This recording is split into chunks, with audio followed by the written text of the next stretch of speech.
Hi, I'm Brittney Ashley, your host of Breaking Norms, Building Dreams, your guide through this transformative journey in both business and life. This is your place crafted for dreamers, doers, or anyone who has been told they can't. Get ready as we challenge those narratives together. You're tuning in live to the United Public Radio Network, airing on 105.3 and 107.7 FM in New Orleans. We are streaming on all the popular platforms every Monday at 3 p.m. Eastern Standard Time. Join me for a candid and thought-provoking conversation celebrating your unique journey because you are worth it.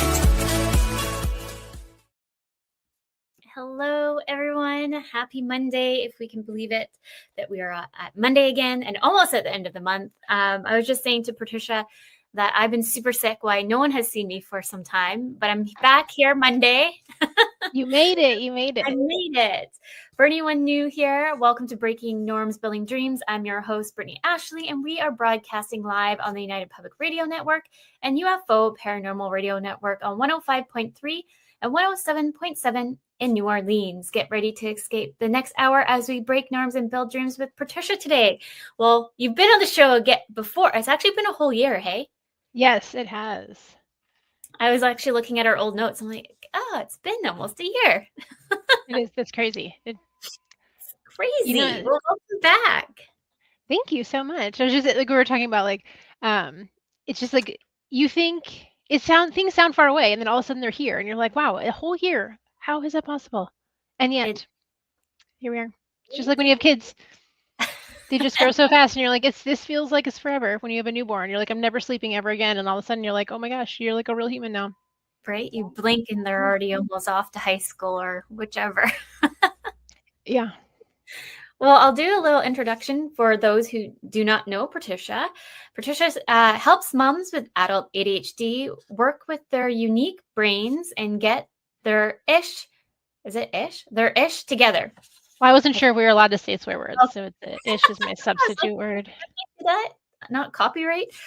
One step at a time and feel confident running their family life. She hosts Motherhood in ADHD, a top 5 parenting podcast encouraging mamas with practical strategies and reliable missteps. Snag your free resources and get your crap together with other ADHD moms in a successful mama meetup at www.motherhoodadhd.com, which I'll put all the links as we chat more today, so anyone can connect with you on your website, the new book, which we'll dig into, your IG. So I'll make sure we'll have them all accessible for everybody. But yeah, thank you for coming on the show again. I was super excited to have you back on. Me too. I mean, I could talk about this stuff every day, all day. So I'm happy to be here. And it's good to have someone who gets it. It makes it so much easier. It does, right? Just an FYI for anyone listening to, we had some technical issues in the world today, if no one knows. So I can see the show's just a little bit running on. It keeps flashing at me. So if we disconnect, I apologize. Yes, as technology is really amazing until it doesn't work. And then you're like, wow, this is hard. It is. Well, everything right now is not working. Just like I just mentioned to you, like anything that I wanted to do for client work, I have to move it down the list because I can't access Canva, or every other little thing that I feel like wouldn't be affected today is affected. So I guess today's like a slow Monday.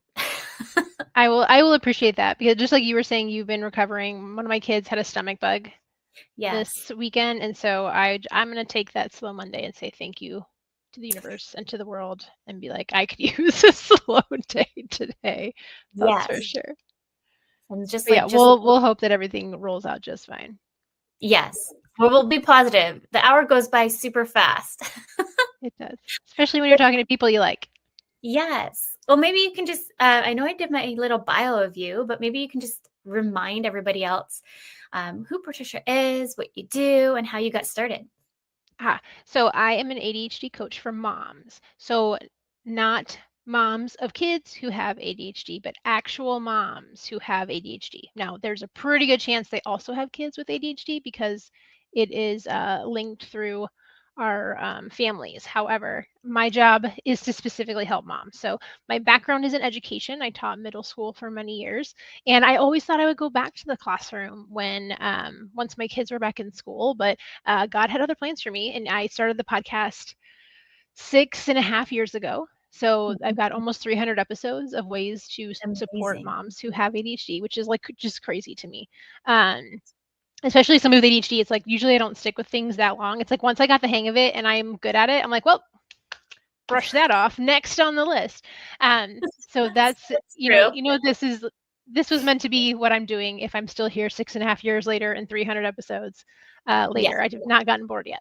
And so in that That started as like the podcast, then it moved into like teaching courses on for moms, like how do you do time management and how do you figure out your plan and actually stick with the things that you come up with and not just make a plan and then like it looks cute and you made it into like Pinterest worthy beauty like chart and then you never looked at it again.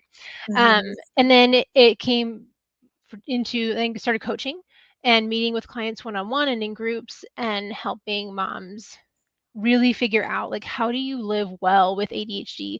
How do you be successful with it? How do you actually enjoy being a mom and not just like hating your day and wishing you were back in bed? Like how do we create an environment, systems that work for you and lean into who you are?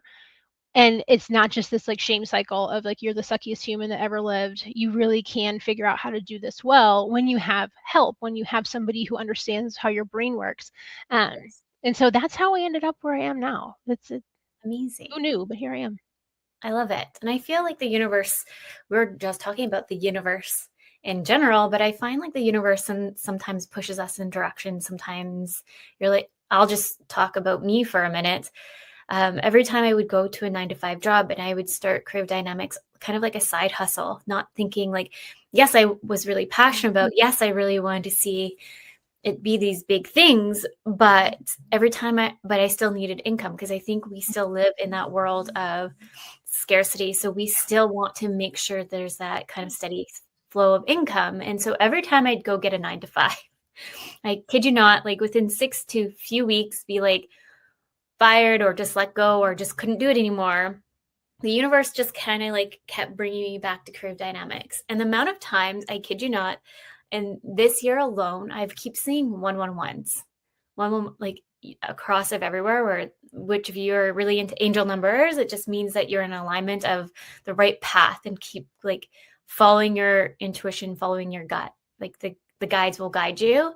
And then, like I've never really fully like believed that stuff, but the amount of times, I'm not even kidding you, that I've seen those numbers out of the odds, it's just been bananas. Or where I feel like super low of like, I give up on this. If I'm going to go take a break and get a coffee. And like, if that person in front of me doesn't give me a free coffee, I quit.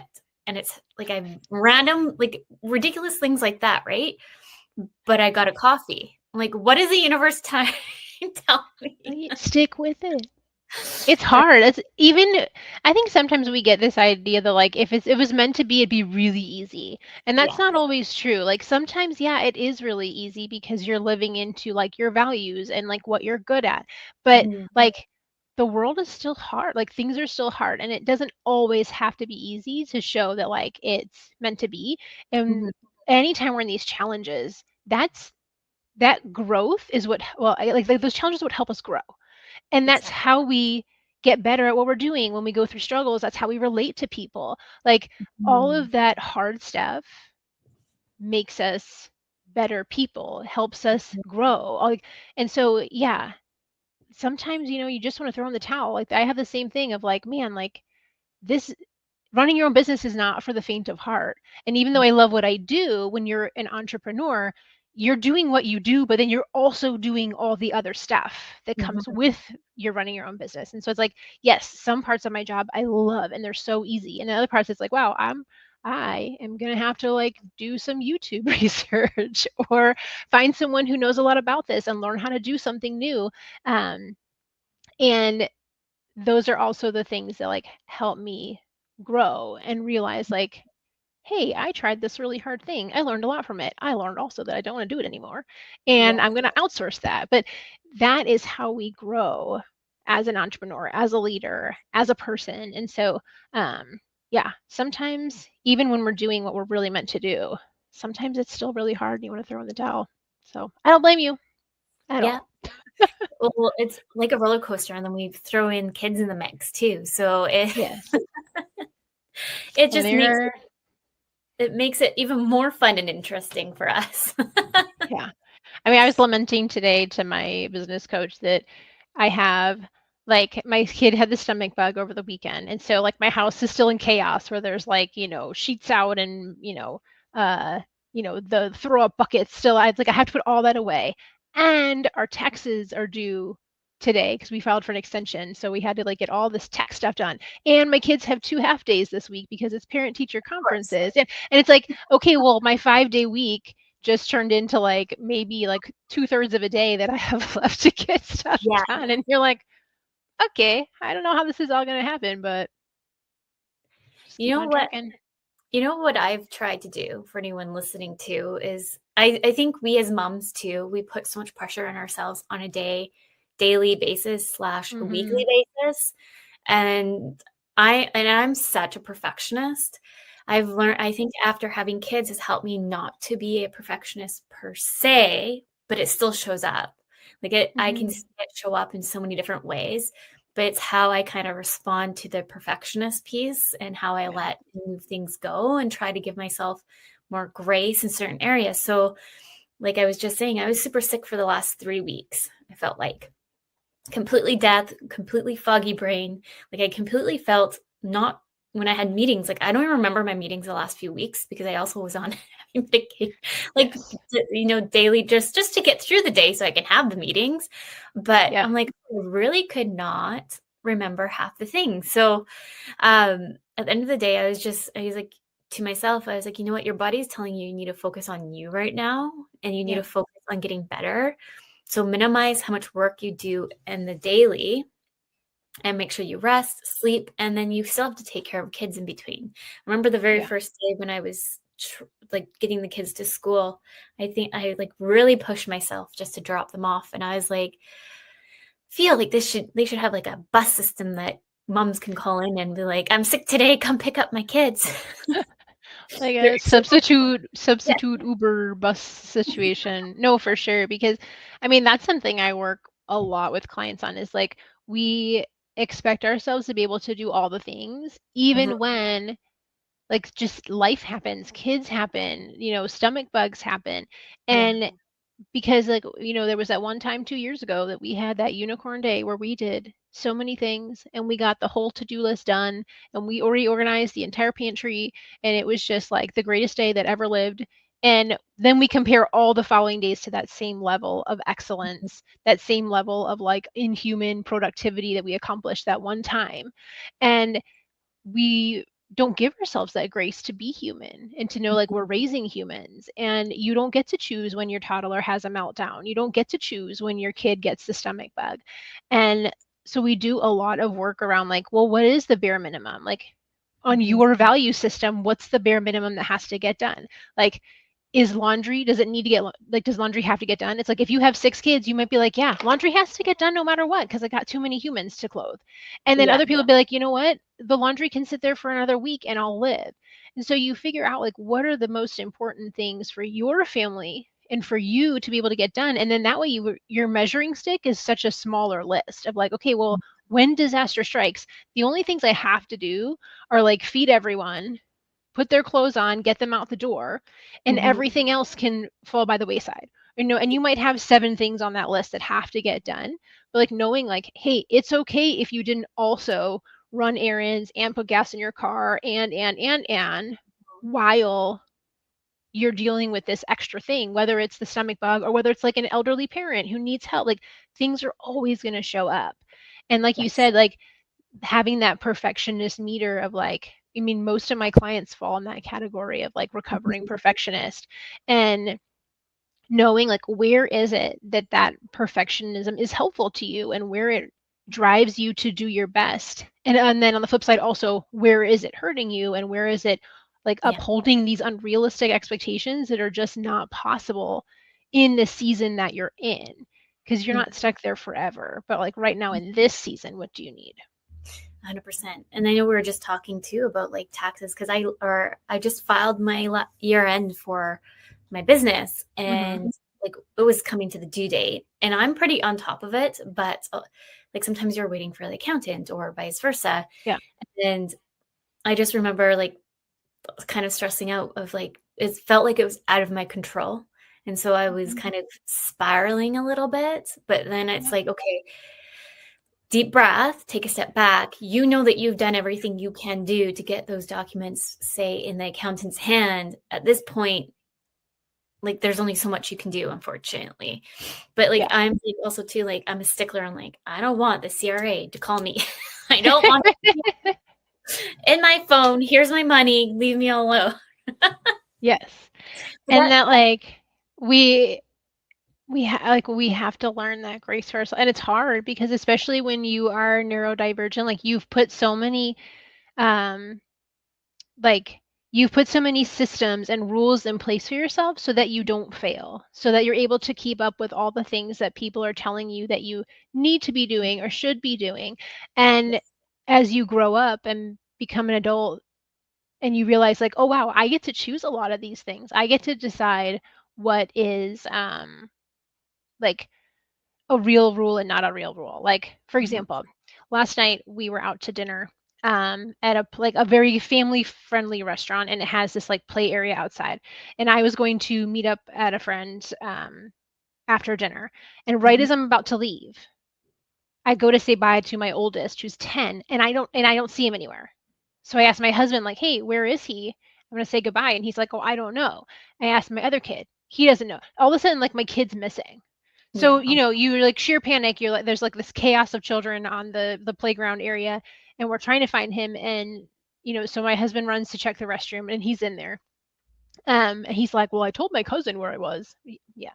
Did my 7-year-old nephew mention that he was in the restroom as we are all panically, whatever that word is.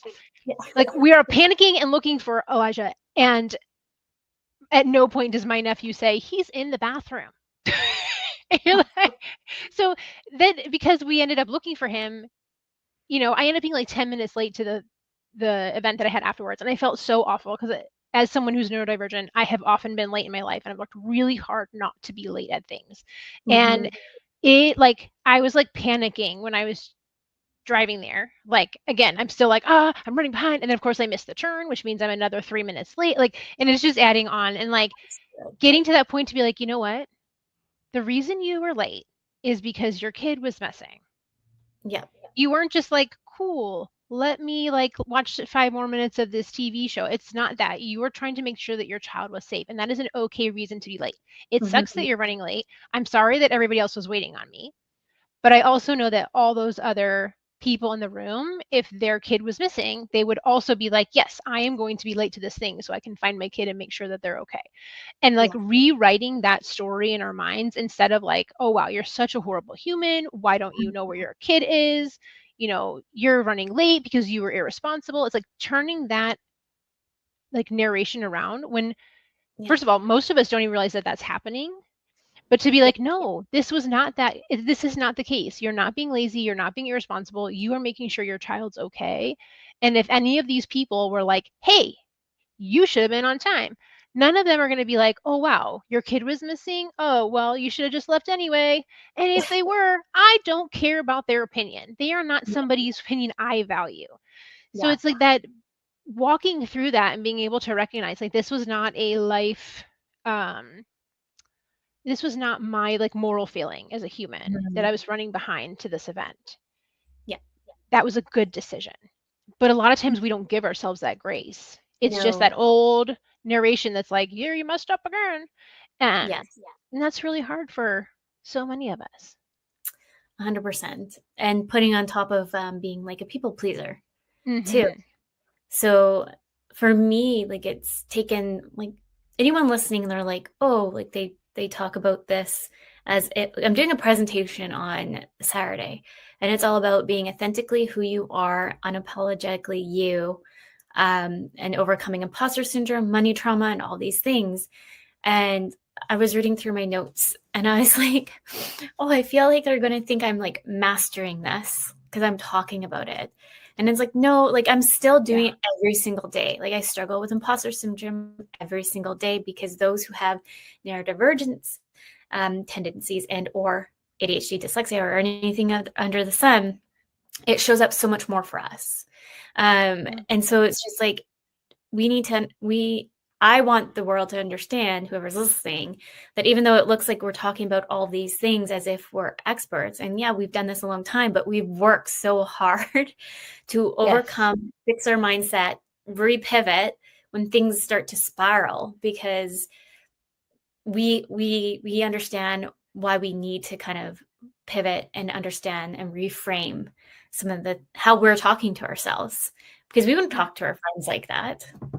No, there's no way. Like the same thing is like one of my friends was like, hey, I'm running behind because I couldn't find my kid at a busy restaurant. I'd be like, oh my gosh, do you need me to drive over there and help? Is what I would say. Not, oh, I'm so annoyed at you for being late. Exactly. So while I'd never say that to a friend, why am I saying that to myself? And I really hope that there comes a day where I don't speak to myself like that. But even if it's not, like you said, like I'm working on that every day. I'm using my tools and reminding myself to have grace and forgiveness when things go wrong. And it's not, I don't think that there's like this end destination where we're like, you know what? I am a grown up who has it all figured out. I've made it. Like, I don't think that day comes. So it's okay for us to have struggles. But again, like that's what makes it relatable. That's why you want to listen to the two of us talk here, because you're like, wow, I get that. Like it's hard to relate to people who are like, I have it all together. My life is so great and I don't have any problems. Like nobody wants to listen to that. Reality TV is based on watching other people like, 100%. Crash and burn. Yeah. And so it's like this is how we stay relatable, is to be like, hey, here's what's working for me, but like I'm not perfect. I don't have it all figured out. And I hope when I'm like 87, I'm still not telling myself like I'm a goober for being like to the thing, because my kid, I mean, granted my kids will be like real grown-ups by then, but like there's something, a really good reason happens that like something goes wrong or you're running behind, that I hope that I'll have the grace for myself to be like, it's okay. Like you've been sick for 3 weeks. It's okay. Like you couldn't find your kid. But like, if not, I do know that I'll still have my tools and I'll still be able to like walk through these same strategies and, spend time with people who get it and who are going to be like, hey, I totally understand, Patricia. I get it. That was really hard. I'm sure you're really scared when your kid was missing. You know what? You sure wish you had said something before you went to the bathroom, but hey, like you are a great parent because you were looking for your kid. Like you noticed he was missing. Yes. Yeah, I don't know. Maybe I'll have it figured out by the time I'm 90, but if not, at least I have the tools that I have now to give myself. And I was just going to say, some tools don't actually always fit for each individual person too, right? It's just if you look at it as working out, like I hate running and everyone's like, you need to run to let off energy and steam. And I'm just like, that is like my nightmare. Like I literally hated gym class so much in school that I worked the system to make sure I still got a passing grade. The bare minimum. So if that doesn't tell you how much I don't like gym, I don't know what does. But like I personally, I know what I like. What I used to like was going swimming. I prefer going into the pool and doing laps. That was my thing. So if you have ADHD and you're like, oh my goodness, I'm looking at all these resources, I don't know which one's for me. It's okay to test them and find one that fits. And kind of the ebbs and flows. It's just kind of like when we're just talking about a little bit of imposter syndrome and or people pleasing. Like you have to figure out your flow on what makes sense to you to kind of like stand up to those imposter syndrome thoughts or stand up to the people when you are people pleasing. What does like no mean to you and how can you build those confident pieces up too? So it's different ways of looking at it. Yeah, and we're all so different. We all have different backgrounds. We have different family situations. Things that might help you at your job might not at all be applicable at somebody else's job, or what works for your kids may not work at all for somebody else's kids. And the really cool thing about there being so many people with ADHD is that there are so many strategies and like resources out there that have been shared that you can find the thing that works for you. But yeah, it is there is that trial and error piece of finding the ones that work for you. Sure wish that it's like one of those things like, hey, like if I could just tell you the solution for every single person with ADHD, I would be a millionaire. And then I would have solved everybody's problems by now. It's frustrating. You have to keep trying to find the right things for you. But the good news is there's so many things out there to try in order to find the right solution. 100%. Well, maybe you want to share a little bit of your resources, because I actually was just hovering over your everything link here, because I kind of segue to the resources that you offer. Yeah, I would say in true ADHD fashion, I got a lot of resources on my website. And so there's a lot that are free, there are a lot that are paid, and they're grouped kind of by theme, but the ones that are usually most helpful for people, the first one would be the symptoms list for women or for people who have more of the inattentive type, because generally speaking, women tend to have the more inattentive type, but that's not a blanket statement. But being able to look through that list and take what's in the DSM-5. And so the DSM-5 is the list of symptoms that a psychiatrist or a psychologist, whoever's diagnosing you, they're going to go through this list and say, these are the things that people with ADHD have, so that we can tell they actually have ADHD. And it's important for us to know that the DSM is it's like a differentiator list. The questions on there are helping clinicians differentiate between all the different things. So like they want to be able to tell the difference between schizophrenia and bipolar and ADHD and autism. So they'll make this list of things of how are we going to tell somebody has ADHD and not something else. So this list, though, can be kind of abstract feeling. So what I did is I took my interpretation of each one so you could have some examples of what that looks like in a grown-up, because generally speaking, this list is also aimed at kids. Now they are working. There's a group called APSARD, which is a bunch of physicians who are working towards a list for like a DSM-5 list for adults. But right now this list is aimed at kids. So this resource that's available allows you to look at each item and be like, how does this look for a grown-up? How does this look for somebody who's inattentive? Because obviously hyperactive is so much more obvious. And then there's things in there like how to work on your time management skills. There are items in there for how to work on your energy management and understand like how much energy you're using for tasks, and how do you better like plan out how you can use your energy, so that if you're doing a really high energy task or something that's really draining for you, like for example, I was saying like earlier, I was sending in tax paperwork, like that was really draining for me, trying to figure out like which payments go with which set of papers and what has to get sent. Like that was a lot of stress to me to make sure that like I don't want to mess this up. So that's a high energy task for me. It's very draining, but that means that I need to be gentle with myself later, because at some point I'm going to run out of energy. So how do I make sure that I'm balancing that out so that I'm not expecting myself to do like draining task, and then somehow be patient for my kids come bedtime? That's not realistic. So there's so many things available there, but I think the ones that are most, I guess, most popular are the ones with the different list of symptoms, any kind of like time management, daily planning, like putting systems in place for you as a grown-up who is not very organized. And I really think energy management is something that's overlooked right now. I think it's one of those things we'll start seeing more and more as time passes, that we're realizing how much more that energy capacity and usage means, especially for people with ADHD, chronic illness, any kind of neurodiversity. I think that's really going to come to the forefront. Yeah, that's my future prediction, is that's going to matter a lot more. And that's why folks who are neurodiverse.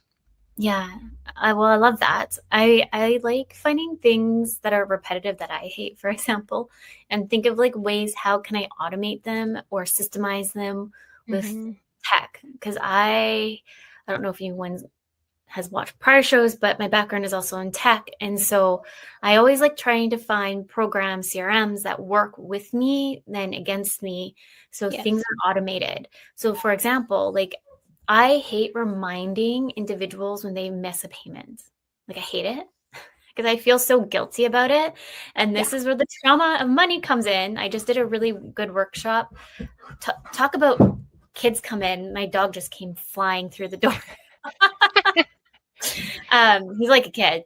But I just did a workshop on trauma with money for women. And that's something I became really curious about last year because I found a trend that a lot of my clients were struggling with money. And like I realized too, I have a lot of trauma with money because I'm scared of the CRA. Like I just mentioned, like, don't call me, here's my money. Yes. Like I'm paying everything. Leave me alone. I don't want to see your name come in my inbox. So on this point of like, just there's different parts that can come up for us in different kind of trauma bits that we might not even know how they come up. And so digging into it and really trying to hone in on kind of like we're saying about moving the narrative a little bit. And that's like the whole presence of what we're just talking about is, I think, giving us grace, learning about the traumas and learning how we can move the needle in certain ways. And then when we have ADHD on top of everything else is how we can balance those tiers. Because I know like if I had like a crazy filled meeting strategy days, I'm exhausted by the time I get the kids and I'm pretty burnt out and I'm already feeling pretty overstimulated. When I finally get them to bed, I'm like, don't touch me. Like, no one touch me. Don't you look at me. Leave me alone. Lights off. I always have all the lights off. My husband makes fun of me. He's like, comes in from the garage. He's like, don't you need some lights? I'm like, I'm okay. If I need a light, I'll turn it on. Yeah. Yeah, I have a whole course on how to outsource things because a lot of times we're like, I know I need help, but I don't know with what. And so like it runs through like, here's the things that are happening in your life. Like, what are the things that you can safely give to somebody else? How do you give them to somebody else? Because we really weren't meant to do all of this ourselves. That's not how humans were created. We were not created to be like isolated and like relying on ourselves to do everything all the time. That's really exhausting. So you don't have to do it all by yourself. And sometimes we think we have to because other people have told us that. Sometimes we think that there's something wrong with us if we need to ask for help. Sometimes we think, well, I don't have any money to pay somebody else to do this, so I have to do it myself. And there are so many ways that we can be creative and problem solve in things like using tech to remind us of things or remind other people of things, using like bartering things where like, hey, I'll watch your kids on Tuesdays after school if you'll watch my kids on Thursdays after school. Like you can be a problem solver and use your creativity in a way that's not like cut and dry, but it's really hard to access those problem solving skills and all that creativity when you're stressed. When you're stressed, it's just like sheer panic. I don't know what to do. It's just staring at your giant pile of mess and being like, and it's just like this, like your brain just freezes and you don't know what to do. So in those times, like we got to back up and be like, okay, take care of you first. Take a deep breath, turn off all the lights, like you did, like take care of you so that you can start to think about how you can do things in a different way that serve you so much better than the struggle bus that can be so easily to climb aboard and get stuck there. 100%. We're already a little bit past the midway point. So anyone just tuning in, welcome to Breaking Norms, Building Dreams. We are live on the United Public Radio Network and UFO Paranormal Radio Network on 105.3 and 107.7 in New Orleans. I told you it's going by super fast. I want to learn about your book. Maybe you can tell us about your book. Of course. I would love to.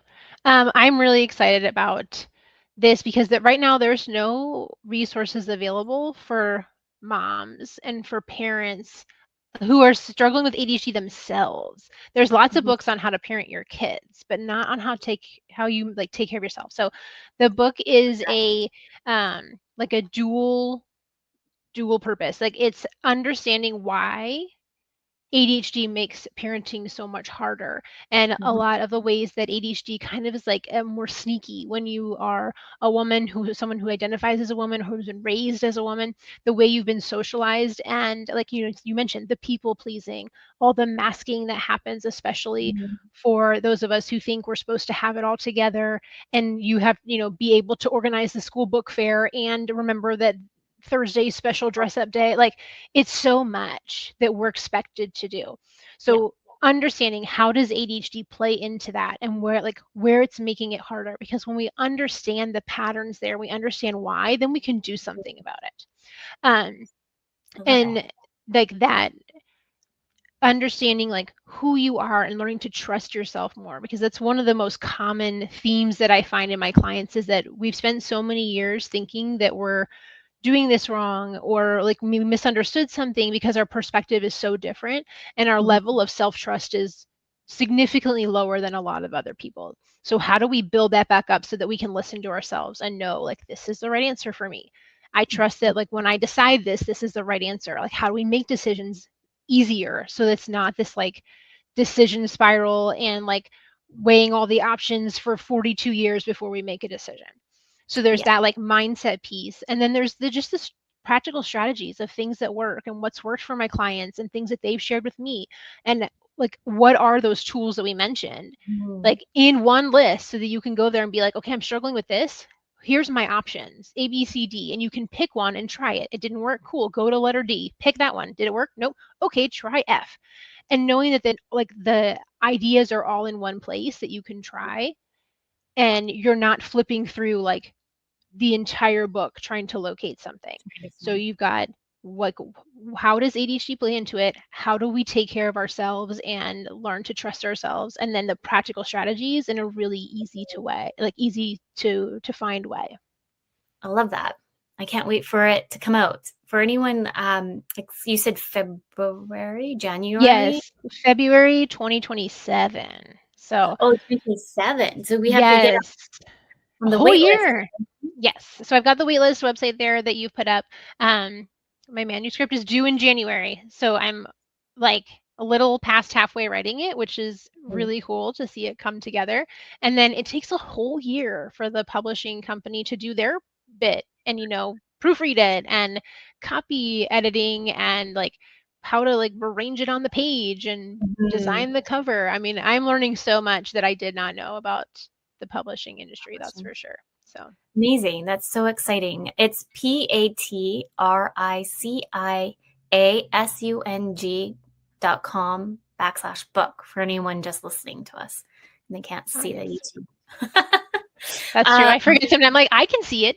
Can't you see it? No, you can't. It's just like on my podcast. Sometimes I'm like, ooh, how do I explain this to somebody who can't see me? Right. Like, it's a very different skill set because I'm such a visual learner. So to be like, okay, listen, you can't see me, but I am vehemently talking with my hands, waving them around a lot. I got my fidget. Like, it's a different way of communicating. That's for sure. I know I'm a visual person. Like, I need it. Like, if I would have listened to myself, like spell that all back out, I'd be like, what? Numbers. My brain's just like does not want to compute it. Like, I need to just see it. It's probably if you Google me, it'll come up, and then it's just /book. So patriciasung.com/book. Well, that's exciting. And I love that you found that gap there too for that book, because it's so true that you mentioned that we have so many books out there for ADHD and parenting kids, but not for ourselves. And and we do, us moms, we always get kind of forgotten a little bit. So I love that you're doing this. And also too, like, a lot of people are saying, oh, it's taboo because everyone's saying that they have ADHD. We all have ADHD because it's what TikTok's on and all the social media right now is talking about. It's like, no, there's just more awareness finally about it. And we as women, we had to learn how to mask it for so long. And in the world, they were just hyper-focused on the males of how they were showing up. And we just had to sit in the classroom and just quietly kind of like keep it within ourselves. And so like, I even can see a bit, it's funny because like once I knew I had dyslexia at age 6, but I didn't know the two correlated so much together. until I started this radio show. Because we had someone else on who was an ADHD researcher, and she was like, Brittney, you know you have ADHD, right? I was like, no. And she's like, Brittney. I was like, oh, mind blown. But it all makes sense now. Yeah. We're literally just playing a board game last night as a family, and my one kid off and on the chair. My other kid's like, and then I'm over there like vacuuming, and my husband's just like, is anybody playing this game anymore? Yes, we are all still playing the game. We just don't look like it. It's just chaos. Yeah. Well, and it's like, I mean, back in the day, the people who caused a problem were the ones who stood out, and those are the ones that got the attention. It was the hyperactive people, the people who were annoying the teacher or getting a lot of injuries because they were daredevils and they're going to the hospital too much. It's like all the people who were causing a problem were the ones who were getting noticed and getting help. And I can't tell you how many of my clients had like a brother that was diagnosed and they flew under the radar because they weren't causing a problem. And that is like, I mean, it makes sense, but it's still hard. And it doesn't mean that that didn't exist. Just because we didn't know it was there doesn't mean it wasn't there. Like, just like there's plenty of stars and galaxies and what have you in the sky that we didn't know were there. That doesn't, like, it's not that they didn't exist back then. We just didn't know they were there yet.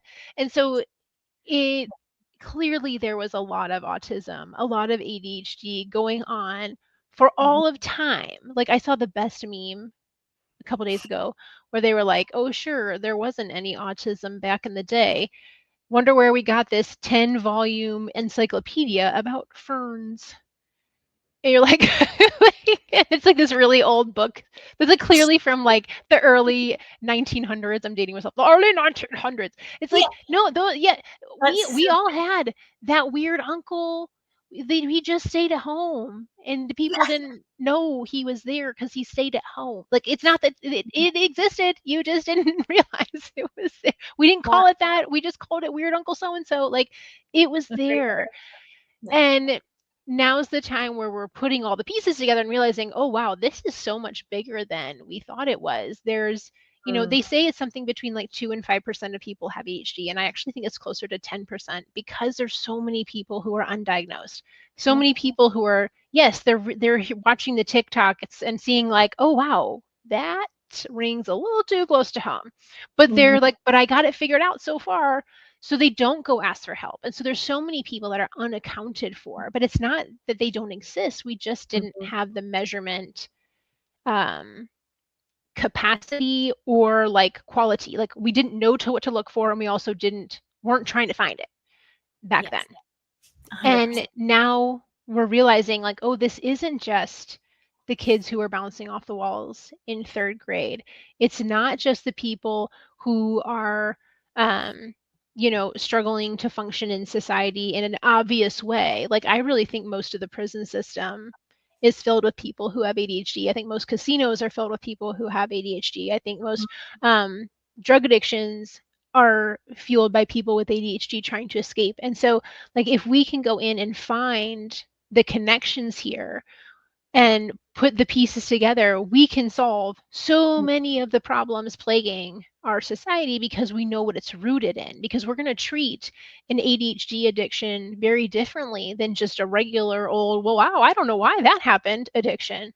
Because when you can get to the root, all of a sudden it's like, oh, now we can give you the tools to calm your mind and reset your nervous system and like pull your life together because they fit, because you have ADHD, and then all the other pieces start to fall into place. So it's not just it's not just that like it was the obvious things back in the day. It's that now we're like, oh, this is affecting so many people in so many ways. And like you said, the moms get forgotten because we're making do, we're figuring it out. But yet the moms are the ones who are expected to do all the extra stuff for their kids who have special needs.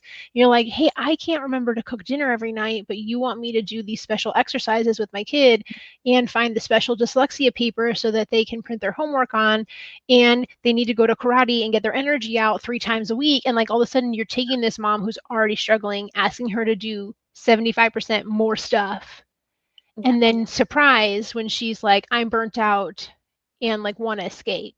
Well, let's put the pieces together and start supporting the moms who are effectively like keeping things running without them burning out and giving up. Yes. And I think it's important to kind of outline for anyone listening, it's okay to ask for help. Like I'm really good on like the business side of things. Like I am so like I hyper focus like no tomorrow to get all the things done business wise, but I definitely like struggle with the personal side of things. Like I have all these things to get in order for the kids. Like my son's going through speech therapy and he's going in kindergarten next year. So I know I need to get all these things in alignment. But like when I start to think about it, I just kind of freeze and get too overwhelmed. And I'm like, I just don't want to do it. So both my kids have been at, why can't I remember the name of it? I feel like my brain's still like getting like back to normal. All that NyQuil still causing the brain fog too. Too much snot. Right.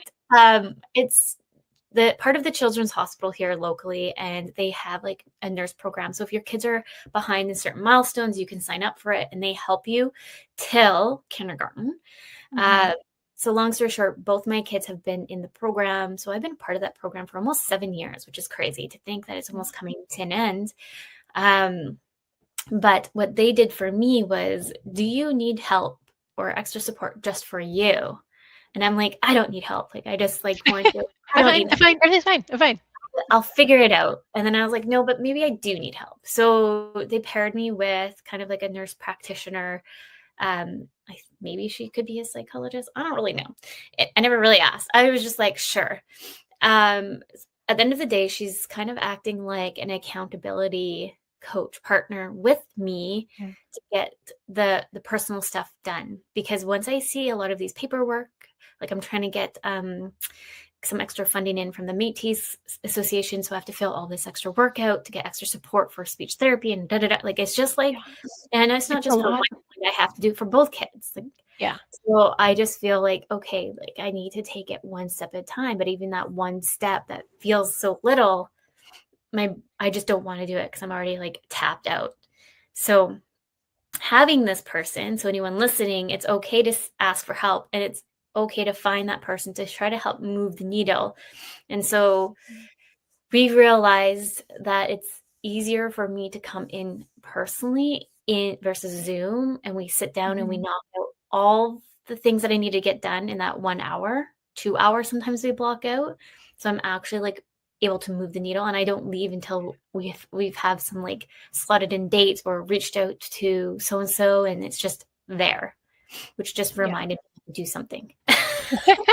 Like scribble it on a post-it note on the side. Yes.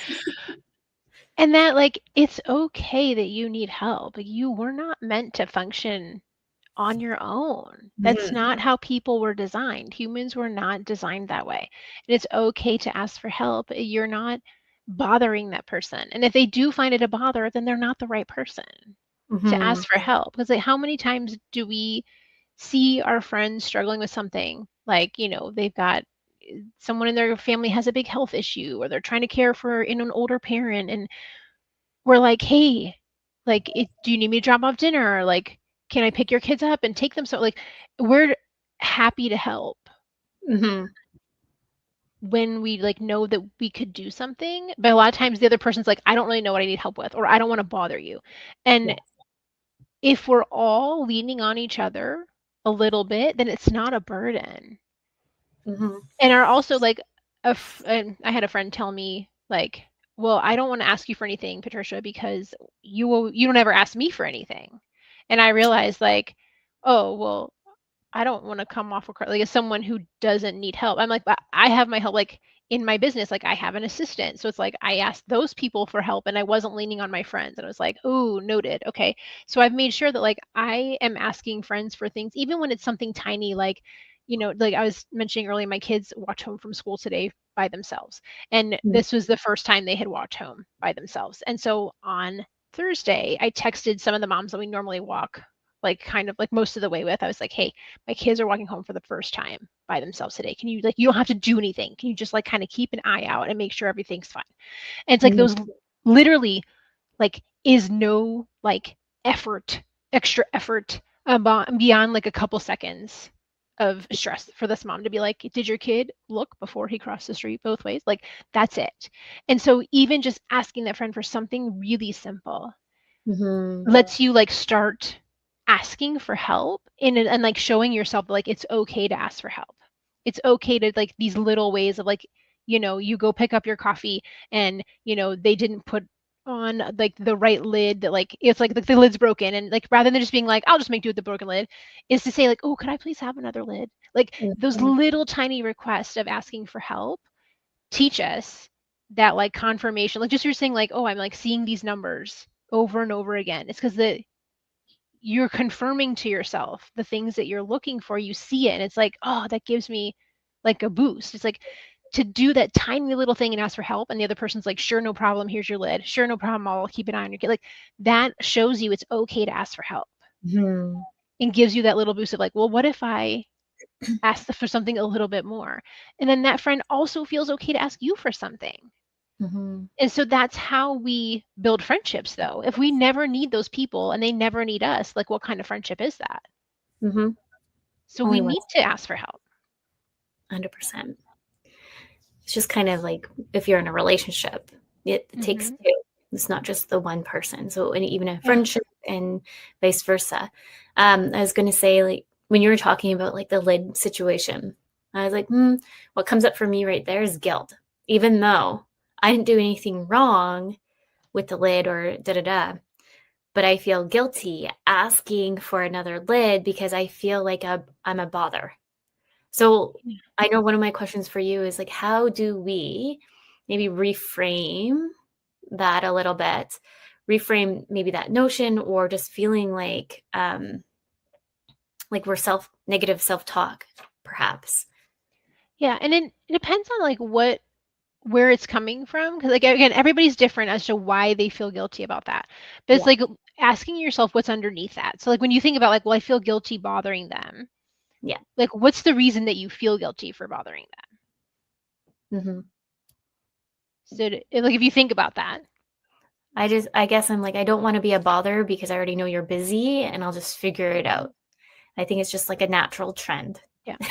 And so it's like, so like in that case, it's like, well, I'm worried about that other person's feelings. Yeah. And so in like the nicest way possible, it's not your job to worry about their feelings. Like you don't know anything about them. They might be having a great day and they're like, oh, I'm so glad I got to help that lady. That really made my day that I got to help somebody. Or like, like we don't know what they're going through. And for us to assume that they are bothered by our request is presumptuous of us. Yeah. They might be like, I don't know, you may have a friend, I have a friend like this who like loves helping people. And it doesn't matter what you ask her. I think she's an Enneagram too. Like she loves helping. And so she feels useful when I ask her for things. And she really appreciates that I ask her for things. Like she likes that. And some people, yes, some people are going to be bothered by that. And she's somebody who's like, I love helping people. It really like fills her cup to be helpful. So in that moment, it's like, it's not my job to be responsible for that barista's feelings. First of all, they probably are like, dude, this is my job. I don't mind handing you another lid. It's literally what I get paid to do.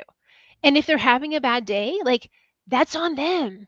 They're still there to help people. So it's like, you're not asking them for something that's beyond the expectation. It's not like, oh my gosh, this person is going to be so bothered with an extra lid.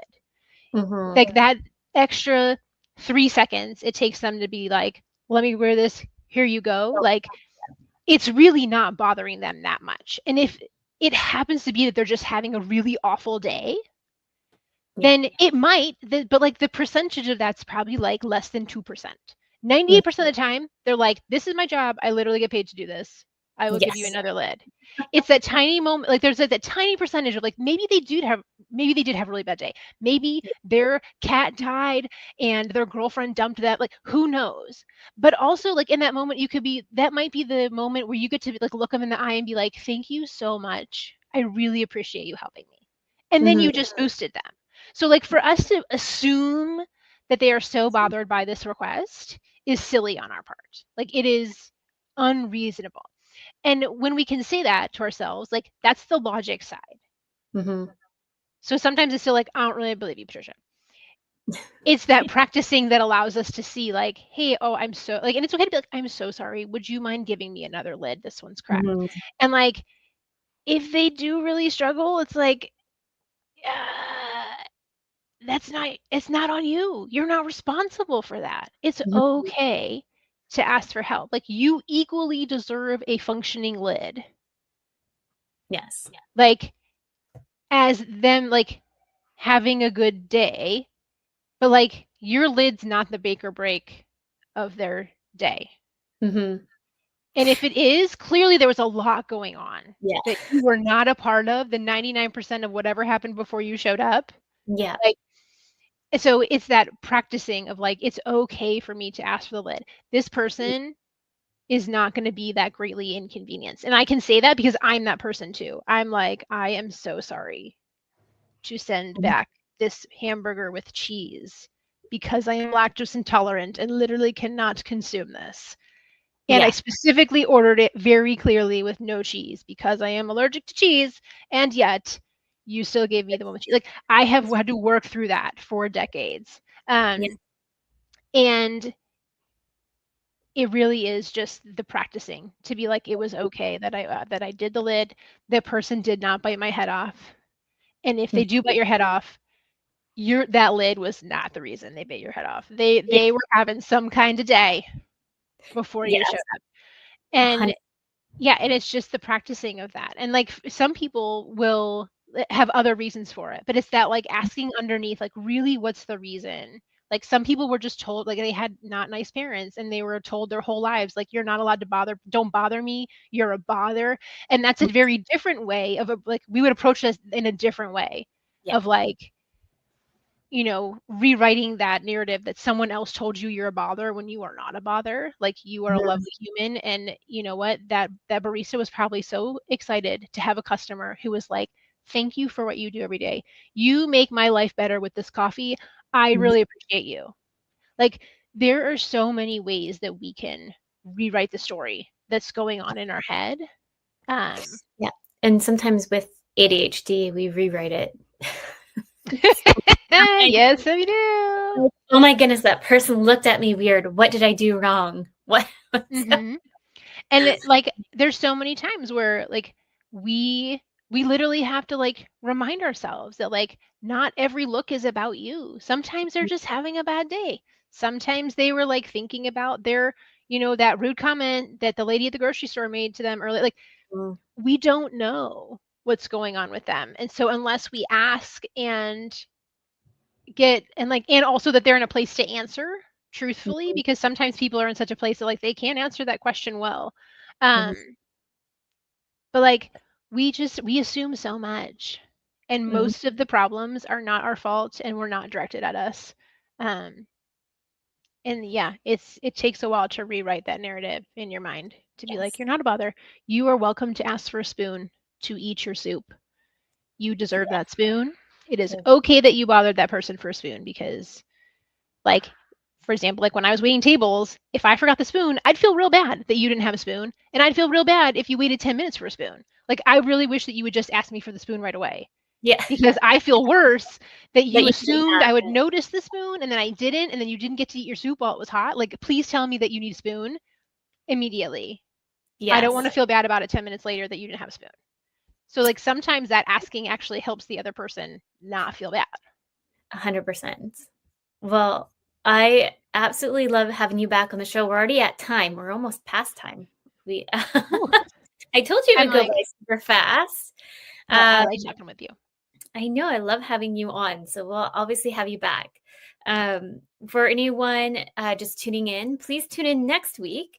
I will be live again next week. So if anyone's listening, you're listening to Breaking Norms, Building Dreams. A big thank you to United Public Radio Network and UFO Paranormal Radio Network, and to all the listeners. And another big thank you for Patricia for coming back on.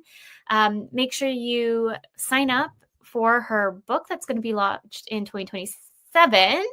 I'll just throw it up here again, but you can also follow Patricia on her IG on Motherhood in ADHD, right? Okay. Yes. It's like, and if you just Google my name, Patricia Sung, it will come up. So amazing. It's easy to find me. Everything's labeled Motherhood and ADHD for very easy finding for people with ADHD. Amazing. Well, thank you again so much, Patricia. Thank you. We'll be in touch to have you back on. It was so good to talk with you. Thanks for having me.